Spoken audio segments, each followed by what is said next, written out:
Девушка Наталья не просто любит животных, но еще и по мере сил помогает им. Однажды она возвращалась после работы домой и услышала в кустах тихий плач. Остановившись и подойдя поближе, девушка увидела небольшого черного песика, похожего на таксу. На питомце был одет ошейник.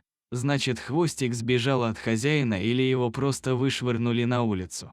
На вид песику было около 8 месяцев, такой уже взрослый щенок.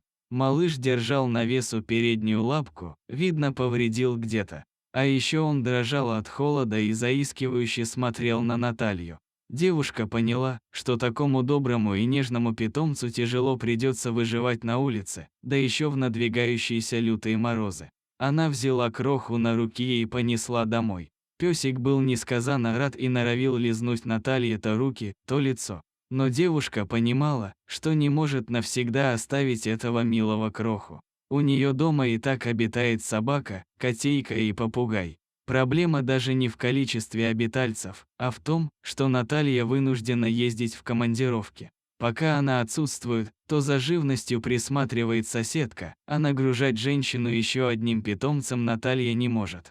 Девушка нашла Арчику временное жилище, но там он смог пробыть всего несколько дней. Песик постоянно скулил, и хозяева вынуждены были отдать его назад Наталье. Она снова бросилась искать передержку, но ничего не смогла найти. Пришлось ей обратиться в службу отлова и договориться, чтобы песика временно поселили в отапливаемое помещение. Арчик с радостью переселился в новое жилье. За ним здесь хорошо ухаживали, кормили регулярно, да и тепло было. Но через время пришли проверяющие и сообщили, что все собаки должны обитать в уличных вольерах. А там содержалось по 7 огромных псов, и Арчи чувствовал себя с ними некомфортно. Мало того, что малыш голодал, так как у него постоянно отбирали еду, так еще жутко мерз.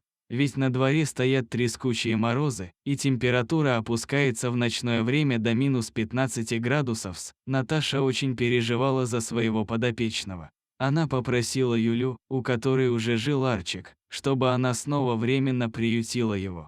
А сама Наталья занялась активными поисками постоянного хозяина такому замечательному песику. Мы надеемся, что в скором времени этот малыш обретет свою семью, в которой его окружат только заботой и лаской.